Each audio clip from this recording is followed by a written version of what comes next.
Bonjour, ceci est la seconde vidéo du cours d'options informatique pour les MPSI. Si vous n'avez pas regardé la première, allez la voir avant de voir celle-ci. On va, dans cette vidéo, s'intéresser au premier exemple, l'exponentiation rapide.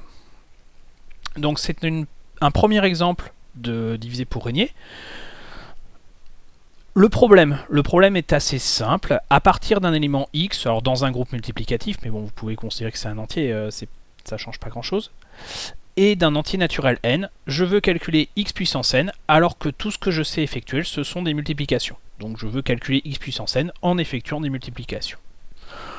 La façon naïve de le faire, la façon naturelle de le faire, sans diviser pour régner, c'est simplement de dire, si je veux calculer x puissance n, je fais x fois x, fois x, fois x, fois x, etc. n fois. Autrement dit, si je veux calculer 12 puissance 10, je fais 12 fois 12, je remultiplie par 12, puis par 12, puis par 12, puis par 12, etc. Et à force d'avoir multiplié 10 fois par 12, je finis par avoir 12 puissance 10. Bon, vous voyez bien que si vous faites ce genre d'algorithme, vous allez effectuer grand état de n multiplication pour calculer x puissance n.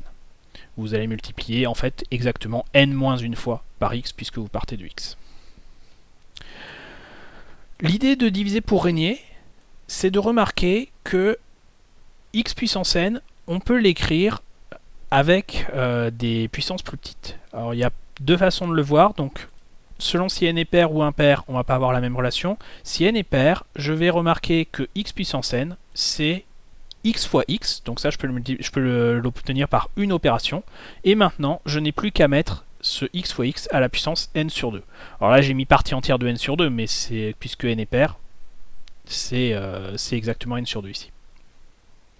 Une autre façon de le voir, ça revient au même, c'est de remarquer que x puissance n, c'est finalement x puissance n sur 2 multiplié par x puissance n sur 2.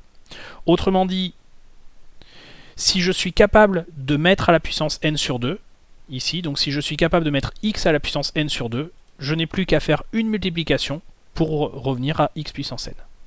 Si je le fais comme ceci, c'est pareil, j'ai juste besoin d'une multiplication. Par contre, c'est pas x que je vais devoir mettre à la puissance n sur 2, c'est x fois x. D'accord ?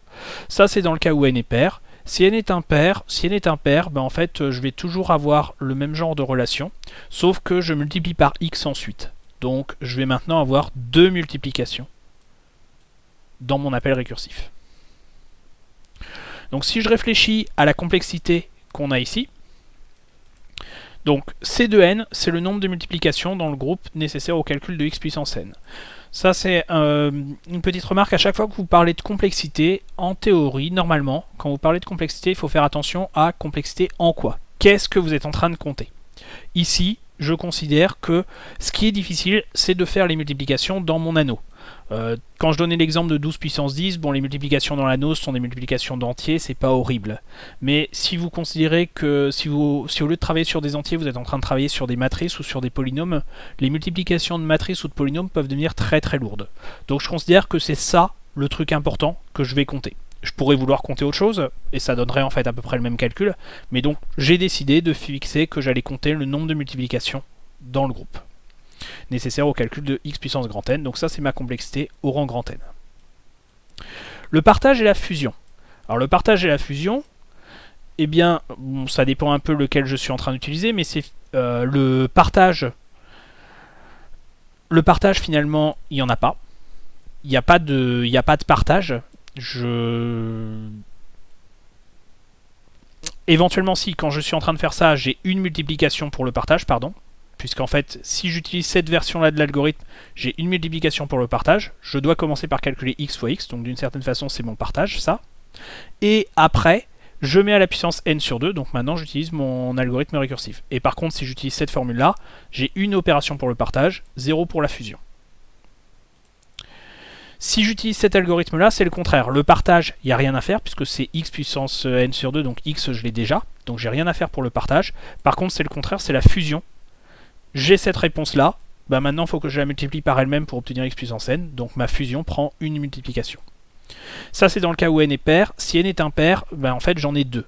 Là, dans ce cas-là, j'en ai une pour le partage, puis une pour la fusion, et dans ce cas-là, j'en ai 0 pour le partage et 2 pour la fusion. peu importe la façon dont je le vois, partage et fusion nécessitent une ou deux multiplications, c'est-à-dire un grand état de 1. Et on effectue un appel récursif. Et ça, c'est le truc clé. On arrive justement, par rapport à l'exemple que j'ai donné tout à l'heure, à n'avoir qu'un seul appel récursif. C'est ce qui va nous faire gagner en complexité. Donc on obtient une relation de la forme C de n égale C de partie entière de n sur 2 plus grand état de 1.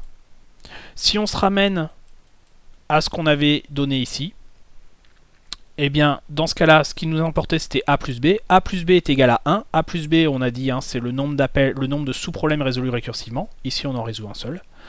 Donc A plus B égale 1. Donc oméga, qui est le log en base 2 de A plus B, vaut 0. Voilà. P, c'est la puissance ici. On a du grand N puissance 0. Donc oméga et P sont tous les deux égaux à 0. On est donc dans le cas du milieu du théorème maître. P égale oméga, et donc C de n va être égal à grand N puissance oméga, c'est-à-dire ici grand N puissance 0, fois log 2 de n. Autrement dit, la complexité de l'algorithme divisé pour régner étant log 2 de n, ce qui nous fait une grosse amélioration par rapport à l'algorithme naïf, qui était en grand état de n.